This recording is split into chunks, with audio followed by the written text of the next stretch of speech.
This interview is being held on October 14th, 2019 in Euless, Texas.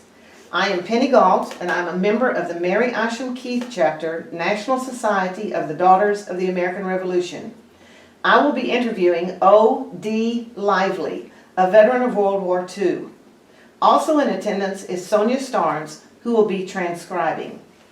Okay, O.D., let's start off just a little biographical information. When were you born? January 9th, 1926.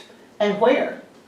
Augusta, Texas, actually between Augusta and Grapeland, and a home there. It's, I use Augusta, because Grapeland didn't sound very good. Well, I think it sounds pretty good. Yeah. What was your father's full name? Tazewell Lee Lively. Okay, and what did he do for a living? He was a farmer, he was a carpenter, he did whatever he could to make a living. Jack of all trades? Jack of all trades. Carpenter primarily, I guess. Okay. And what was your mother's maiden name, full name? Annie Mae Price.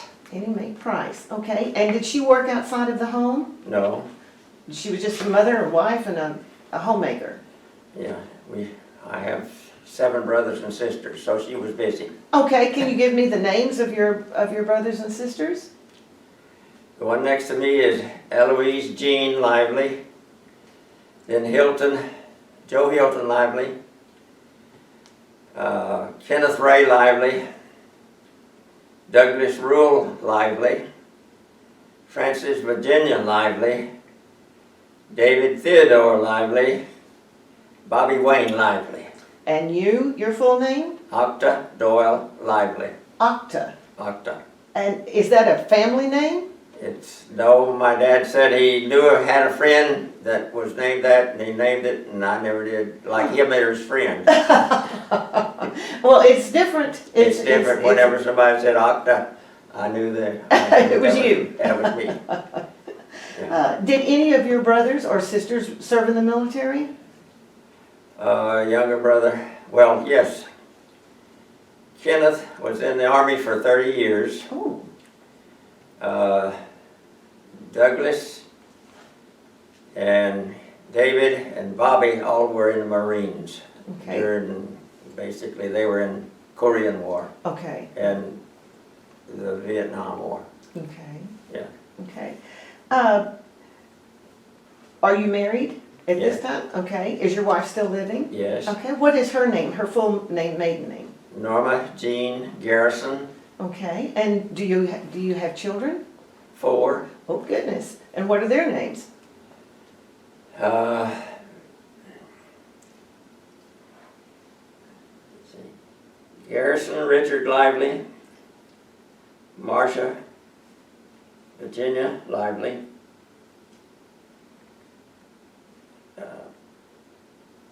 Let's see.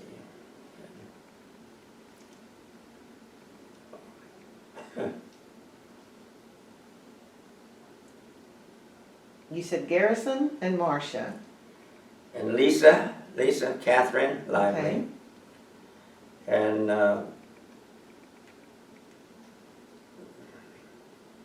Kirk Doyle Lively. Okay. Now, did any of your daughters or sons serve in the military? No. Okay. What were you doing before you entered the service? Well, I just got out of high school at 16. I was working for a Texaco company I was a Boilermaker's helper for about 6 months after I was 17. That's when they would hire me. Okay. From 17 in January until the 17th of May when I went into the service. Were you drafted or did you enlist? I enlisted. You enlisted. You decided you wanted to go. What made you decide that you wanted to go in? I wanted to go at 16, but they wouldn't take me. Said, your mother will have to sign for you. And I told them, I said, she'll be glad to get rid of me. But he said, why don't we wait till next year? It was at that time I was 16 and a half. Right. So And so you went into the military on what date? On May 17th, 1943. In 43, okay. So the war was in full bloom Yes, by that time. Right. World War II was going. yeah. When you went in, and you said you enlisted at the time, what made you choose the branch of service that you chose? Well, I was going into the Navy V-12 program, which was Reserve Officers Training. Okay, And at Rice, I entered Rice Institute down in Houston at the time. So that's for the June summer class was when I joined. okay. So you went into the officers training Yeah. school at that time. And were you married at this time? Had you Oh, gotten? no. No, you were just 17. You were still just a pup. Yes. Okay, so starting with your entering the military, tell me about what it was like. What's your Well, the first semester, in fact, I only lasted one semester there at Rice. I went in and we had, it was just 300 people, men there at that time. They were all Navy ROTC people. And I was just a regular student. I didn't get my algebra book from the student union. They were out, so I got behind early and I stayed behind, and I lasted only one semester. So in November, I was booted out to boot camp, and where was that? San Diego. Okay, tell me about your boot camp. At that time, it was 6 weeks long. It had been 13 weeks when they had more time to train more people, but it was 6 weeks long. And since I'd already learned how to march in the V-12 program, we were kind of an elite platoon. But anyhow, it was nothing new particularly, other than I did real well on the rifle range. And it was just marching and drilling and Right. exercising and so forth. Did any particular instructor stick out in your mind, or do you remember any of your instructors? Well, we had a Navy chief who was the platoon squadron. He was a platoon officer, but he was fair and gentle. Not gentle, but Right, respected. right, right. And what was the living conditions like in boot camp? We were in a barracks, and there were about 40 or 50 of us in one barracks, and 2 bunks, one high and one low. And they were straightforward, Right. outstanding one way or the other. Okay. You said you were good on the rifle range. Did that affect your assignment once you were out of boot camp? No, it didn't. It was just a surprise to me because I'd hunted and fished all my young life. But I did better than was expected of just a raw boot. Right. So they didn't put you in a specialized unit? No. For that. What was your assignment when you? Radar. Well, I went to radar school after I finished boot camp Okay. at Point Loma there in San Diego. And I finished it. I finished in top of the class, so they sent me to an advanced radar class in Honolulu. And it was mostly Air Force, or keeping track of 2 types of radar. One is surface radar, one is airborne radar. And the second one was mostly airborne radar, tracking airplanes, bogies and friendlies, determining course and speed and altitude, and keeping track of that. And so that's what you were mainly with, was the airborne instead of the surface Well, radar? I was with both when I got on board ship, because I finished that school and they said, well, you finished high enough that you get to choose what kind of ship that you want to be on. So I said, well, let's go look at a submarine, and I did, and I found out quickly I didn't want a submarine. So I said, I'll take a destroyer, and so that's what I wound up on. Okay. When you went to Honolulu, back from when you left the States, did you go by ship or did you go by air? Or Ship. had you ever been on a ship before? Not a ship, no. What was that experience like? Well, it was different because I expected any time that we'd be sunk by a submarine. And, you know, right. I was anticipating being hit by a sub, but we were on a light cruiser, and it took 5 days to get over to Honolulu. And whenever I got off, I could hardly walk. I was still rocking with the ship. Right, right. Yeah. Was the weather good going over, or did you have bad weather? No, not particular. It was, I guess, typical Right. weather. You didn't weather. hit any big storms or anything like No, that going no. over? Okay, when you left, you came out of Honolulu and you got through with your training and you chose the destroyer Yeah. that you wanted to go on. Okay, I guess they didn't let you choose the specific destroyer you wanted, did they? No. They just They assigned? assigned me one that needed a radar one. Okay, and where did you get assigned? What destroyer was it? DD 687 USS Ullman, UHLMANN. Okay, Ullman. Ullman, yeah. Okay, so that was a destroyer.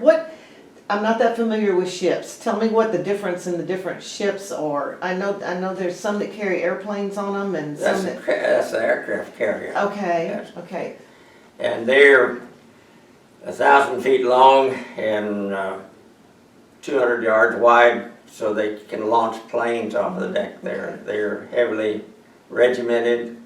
There's a battleship which has 16-inch guns. It's a heavyweight. It used to be the prime ship of the Navy, but during World War II, it transferred to the aircraft carrier as being the prime ship that got most damage, could impart more damage to anybody, any Right. other Navy. right. So what was the destroyer like? It was 300 feet long. Crew was 310. It had five inch guns, four 40 millimeter guns, and one 20 millimeter gun. Okay, and you were, so it's a destroyer. It's going out to destroy something. It's a fighting Well, ship. it's a fighting ship, and our primary duty was escort for the carrier, for Carrier Air Force, Oh, okay, which was Halsey's battleships and his fleet, Third Fleet, and his battleship was the carrier Yorktown, and we had 35 destroyers around that were escorted duty around the carrier, Oh, the task okay. force, okay. and we were just one of those 35. And where did you go when they left out from? Well, we did a little seabird training at first to learn how to zigzag. And that Okay. was something you did 15 minutes one direction, 15 minutes another one, and 15 minutes back and forth to avert submarine laying in wait for you. Right, right. So that's what we did for about a month, and then we left and we're going to New Zealand, New Guinea.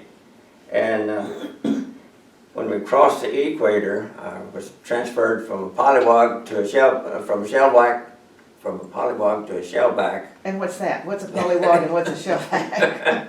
Well, polywog is a person who hasn't crossed the equator. Oh, okay, okay. And a shellback is but you've gone through the torturous path of becoming a shellback. Oh, which they had a canvas chute with potato peels, garbage, coffee grounds and stuff in there, and you crawl through that on the hands and knees, and there were people waiting for you at the end of it with a cotton stick or bat that they can whack on you because they had already finished and you were going through. So it's like an initiation. it was an initiation So process. you got to join the club once you got through. I got many clubs, but yes, to join the club, right. Okay. Okay, so you went through across the equator and you're heading for New Guinea. New Guinea, they changed, and the military says, we'll just bypass New Guinea because they're not doing anything, they don't have anything we need, and let's go directly,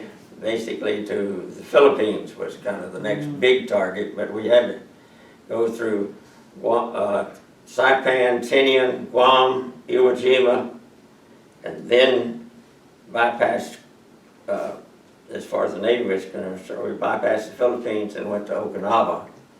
And we had a long battle there in Okinawa, and then on into Japan when the war was over on August 14th in 45. Okay, when you're coming through all of the Philippine Islands. Tell me about your journey through all of that. Well, when we were at these smaller islands, Tinian and Saipan, we were part of the bombardment force. The Navy was bombarding the shore where the Marines would be coming in and invading later. And we were the 5-inch guns were short-range guys, and we were out front, and cruisers and the battleships were behind us. Battleships have 16-inch guns, and they fire a missile that, like, it sounded like a freight train going over us. It'd roll, and go over You us. could hear it going. Oh yeah, you could hear it. That's 16-inch, because I'm not familiar. Is that the diameter of the barrel on it? Diameter of the barrel. That's a big. That's a big gun. That's a big gun, and that not bullet, but whatever it is that big that's Yeah. going to come out of it. Yes. Oh goodness! And they were behind you, Oh, shooting yeah. over your head, Yes. and I bet that was kind of scary. Hoping Well, that they. It was aimed exciting. It wasn't scary, particularly because you were busy doing your thing. Yeah. Goodness. Okay, so y'all were. This was getting ready for the Marines to come To in. invade each of these islands, and they Okay. were fairly short and quick battles. They were all 2-3 weeks for the smaller island of Tinian and Saipan. Guam was a little more. It was a bigger island. And then Iwo Jima was the biggest one, and it was a surprise because we estimated it'd be 2 weeks, and it was 3 months Really? to get control of Iwo Jima. Because Japanese had dug in caves and mountainsides, and so they were really fortified, and they'd been there for years in Iwo Jima. So you were anchored or whatever it is out there for Yeah. 3 months, 2 or 3 months. No, we went from one to the other, and the only place that we used for a little place of recluse, I guess, was island of Mogmog, Never heard which of was that. well, it's no bigger than a postage stamp. Huh. It's kind of an atoll, the edge of an ancient volcano, but it was large enough that the ships could all fit in there, and you were secluded on most sides other than the entrance into it. So Japanese subs couldn't slip in. So you got to go in there and just kind of have. Yeah, they were about 2 islands that were inhabited by natives on the outside of this. Mogmog was one of the big islands.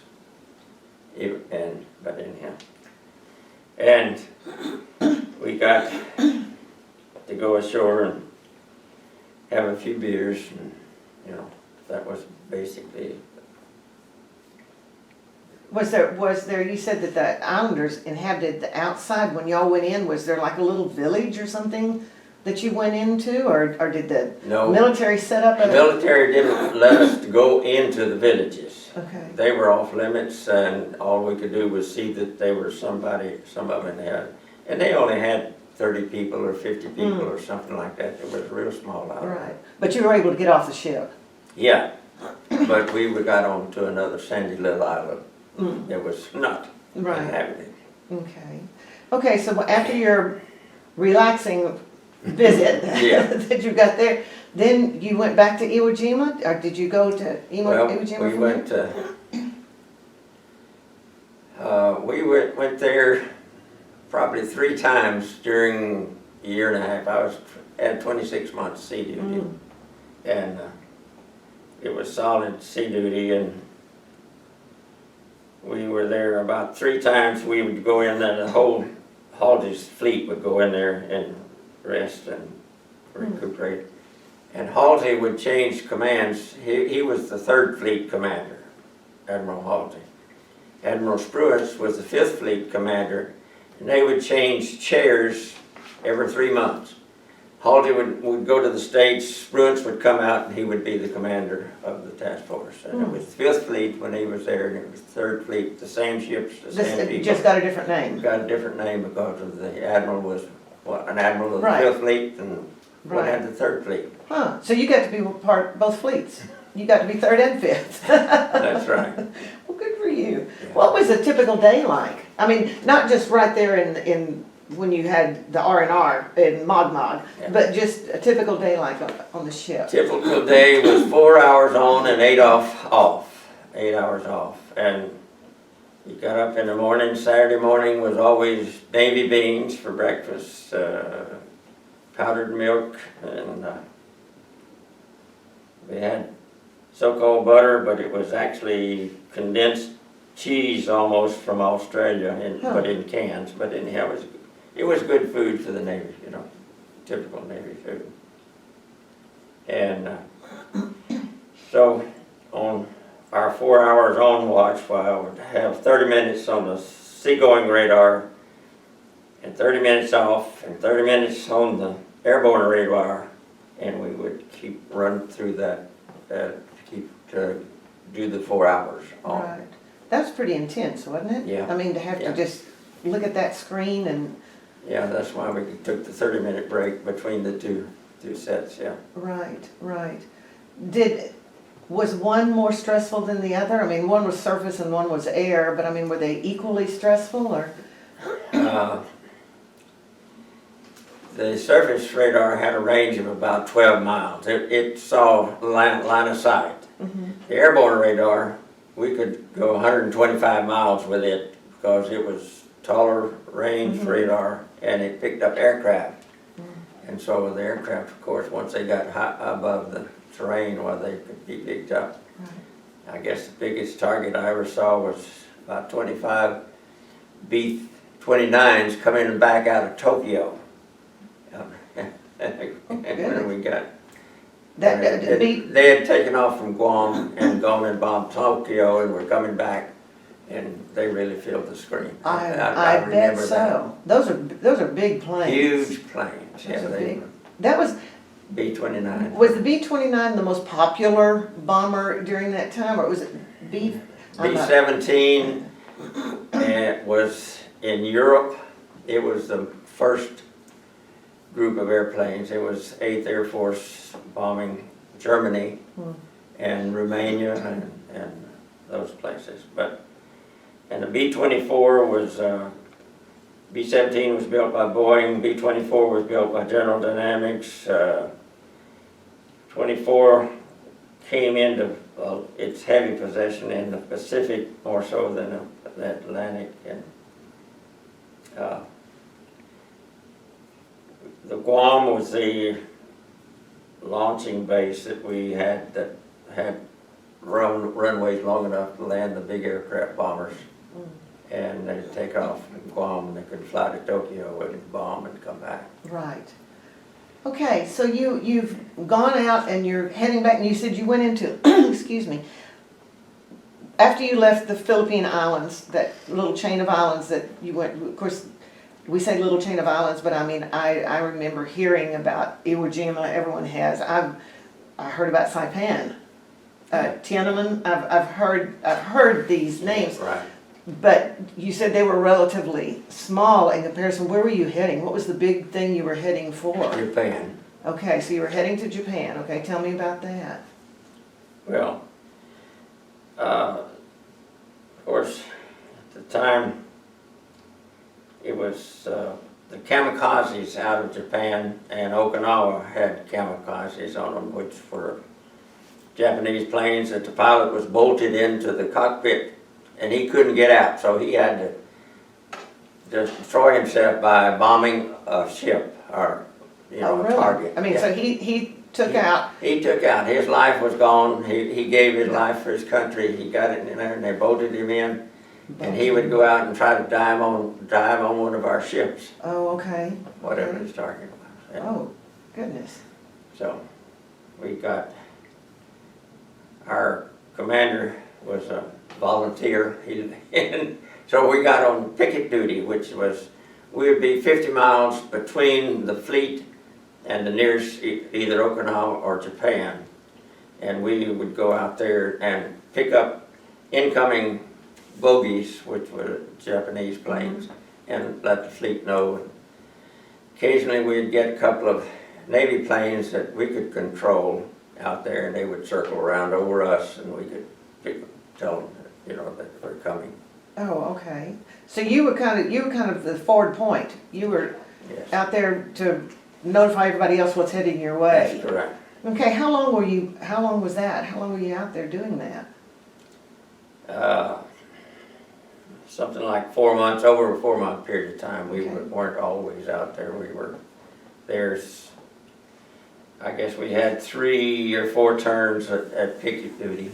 Okay, okay. And one time, there were 2 of us, 2 destroyers out there, and one time when we were off Okinawa, one of the kamikazes got the other destroyer right beside us, went down the smokestack and destroyed him. So Oh my just exploded him. So we spent the next 3 hours picking up their crew members. I bet that was hard. Yeah, it was. That was Yeah. I bet it was. So you were out there for dodging kamikazes Yeah. this whole time, and then what year was this? This was late 44, early 45. Okay, so the Hiroshima and Nagasaki hadn't happened yet. No, they were the 6th and the 9th of August in 45. Okay. Were you out in that area when that? Oh, yes. Tell me Yeah, about that. Well, we just knew that it happened, and it got Hiroshima first, and then Nagasaki. One was on the 6th, one was on the 9th, and that was 6th and 9th of August, and the 14th, the Emperor says, "Okay, we give up, we surrender." Right. So it shortened the war by at least 2 or 3 years, because the Japanese were so dug into the Japanese islands that in fact, we'd been sitting around in the combat room talking about, a month before, and we'd all decided it was about another 2 years or 3 before the war would be over. So you'd kind of settled into the fact that it was going to. We were there for a long time. Yes. Drag on for a long time. So how long was it before y'all found out that this, was it immediate? Yes. I don't know about, Well, communications. radio communications were instant, Okay. but there was a radio communique that came from one ship, from headquarters to all the ships, and the radarman typed it out, and we had a newspaper every day, it was daily, and so we knew about it within a day that it happened, but, it was just, had never heard of an atomic bomb. Right. before. right, had no idea what. No, that we even had one. Or Right. what they were. Right. So I assume fighting just did not automatically cease. It did, Oh, it did? yeah. Okay, so y'all were one day fighting? We went in on the 14th of August. Our fleet went into Yokohama, which is 30 miles from Tokyo. It's the big bay area. That's where we stayed for the next month, 2 months, because it was October before we started back to the States. Okay, so you got to breathe a sigh of relief. Yes. I bet that was some happy times. That was happy times. We were there, and we didn't get to go into Tokyo on exercise until it was about 20 days later before they decided it was safe enough in Tokyo for us Navy personnel to go in there. Right, so you went into Tokyo. You Yeah. got to, Several times. Right. It was a 30-minute ride from our ship by boat into Tokyo per se. had Tokyo been bombed? Had it been? Oh, it had Oh, been really? bombed. It had been mutilated, really, and it was badly bombed. There was hardly any large buildings still complete. They had a few stores that were shops, and they had bamboo goods and paper goods and stuff like that to sell, but that was all that they had, was stuff that they'd made and Right. had their hand. And they were just old people and women were the people that were there, Really? And Of course, the men had been off to war. Yes, And- right. They were, all their men were Right, in. right. What about children? Were there children? Did you You see that didn't many see children? them, Really? so there may have been some, but we They didn't just- see them on the streets, which Right. is all that we had Right. access to, and the stores that were along with it. Right, right.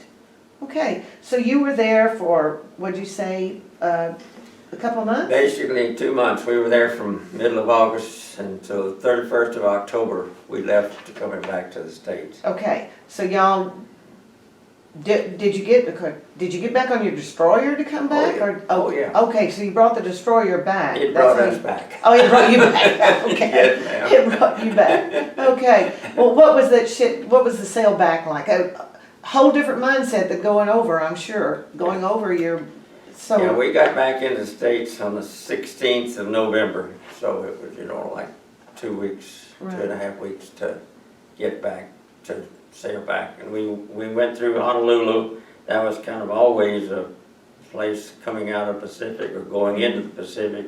We went to Honolulu and then departed from there.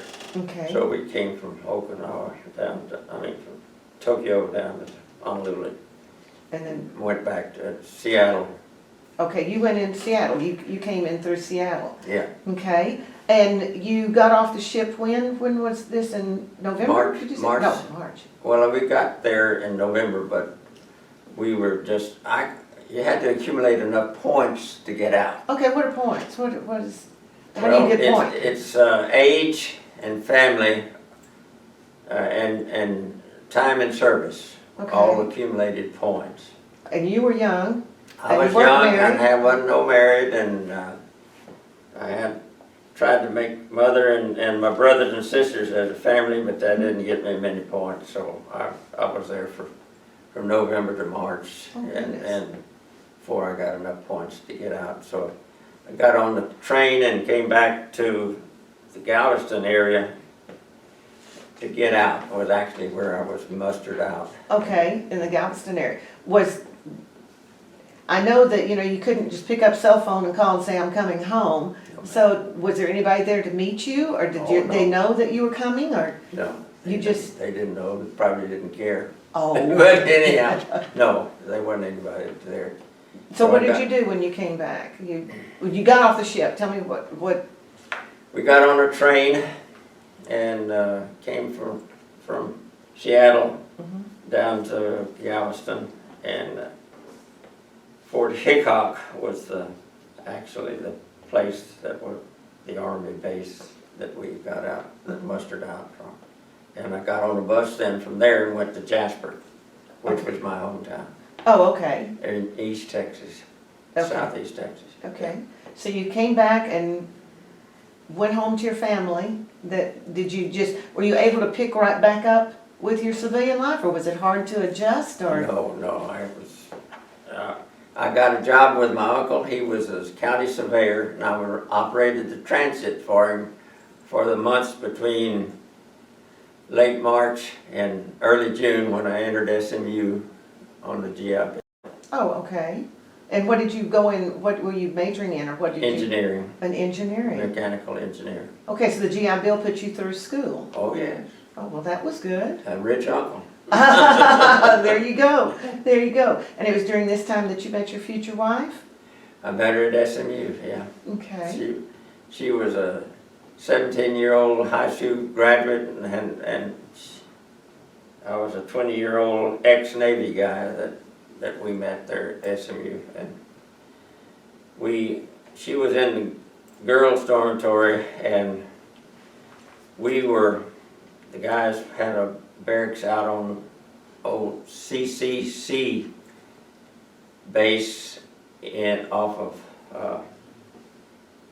the lake there in Dallas, and that's where we were staying, was in a barracks. So we went back and forth to school in a school bus, and so we ate at the girls' dorm, and that's where I saw her. Oh, okay. Met her, So yeah. that's where you met. Yeah. Well. How do you, I don't want to get too political on this, and I don't mean to be political, but the state of our military now, how do you feel about our military in present day time? Well, it has been better, but I feel that it's no longer got the prime care and monies donated to it that it should, but it, it's not as a supreme military that it was for several years there, and especially during the Cold War. But it's pretty well advanced, got a lot of things going for it. Right, right. Is there one person that you met during your military career that really sticks out in your mind, that you, a close friend that you made, or? Well, one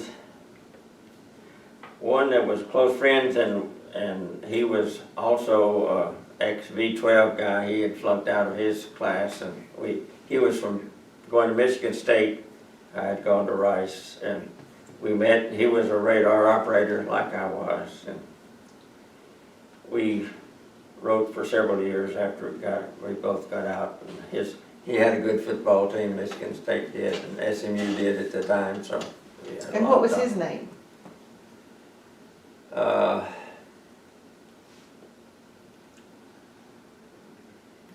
Phil DeCorn. Philip DeCorn. Philip DeCorn. Okay. Okay. And did you kept up for a while after? Yeah, 3 or 4 years. Right. 5. So. Then life just moves. Everyone Yeah. moves on Right. with whatever. When you got back, was the homecoming that you got? I mean, not just from your family, but I mean from the United States. Do you think it was proper? It was what it should have been, or do you think it should have been different? I went into a local community that was backwoodsy, and nobody knew or cared that I was back other than my family. So there wasn't any bad thoughts about it at all. Right. Or just went back to doing what I wanted to do. Right, right. We just went on with life, got back in, and that's good. Got a job and started doing things. Yeah. Right. What do you think, what did the military teach you? Something that you have taken with you? Discipline, more so than anything. I learned to keep my thoughts to myself rather around a superior officer. But, yeah. I know one time the whole fleet had gone to general quarters, and it was a target that was circling around right over the task force, and I was on the radar, and our executive officer, he came down and he was plotting the ranges and bearings I was giving him, and it was erratic. It obviously wasn't man-made, and I was getting him, and he said, "Lively," said, that doesn't make sense. And I said, "I know it, sir, but if you can do any better, you come in here and take the radar." Uh-oh. And my immediate officers said, "Lively, what did you tell Mr. Woodson a while ago?" And he said, "You better be very careful that he didn't take an offense at that." I said, "I understand." But anyhow, that was one of the only few times that I ever spoke out of turn. You learned really quickly. Yeah, right.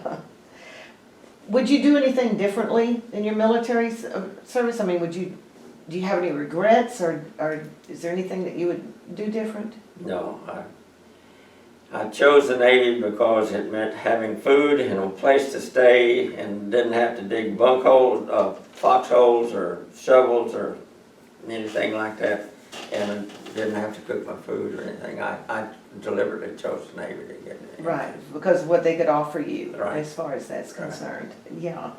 Yeah. Is there anything, because your great-grandchildren, grandchildren, people, if they go to the Library of Congress or whatever, may be viewing your DVD at some time, your interview. Is there anything you want to leave as far as a thought or something you want to leave for future generations? I can't think of any remarkable statements like that, no. But Do you feel that our people that go into the service, do you feel that they should feel that this is an honor instead of? well, if they're drafted, I can't see how they could think it was an honor, but if they volunteered with it, certainly it should be considered a desirable course of action Right. and choice. Even if they're drafted, do you feel they should step up and If they are drafted, it's their duty, yes, to participate and do the best they can with it. right? And your generation, that's pretty much how they felt, that or feel, Yeah, is that if you're called to it, you do it right. and stand. Well, I want you to know that we appreciate your service and that you were willing to stand between our enemies and our nation. Yeah. And we are in conjunction with the Library of Congress in doing these interviews. And they have produced this button, which I'm going to give you. And it is only veterans that have given their interview orally get these. So if you wear it and you see another veteran that has this on, then you know that he sat down and he gave his interview to someone. Yeah, right. And then we also have a certificate of appreciation for you from Mary Ashland Keith for volunteering and giving your interview. Right, And then I have one more thing, which is just a bookmark. Now, it has my information on the back, and it talks about the Veterans History Project. If you know of anyone, a veteran, that would like to give their interview, can contact me, and I'd be more than happy to do this. This is something that we feel strongly about. We're trying to get as many veterans, and it doesn't have to be just World War II. It can be. I was just wondering about that. Yeah, no, it could be a veteran, as long as they are not on active duty. You're right. We can't take Yeah. interviews of active duty, but as long as they are a veteran, yes, of any time. Right. And they don't have to have seen combat. Yeah. These are just, we want the life stories. Yeah, And OD, thank you very Amen. much. thank you.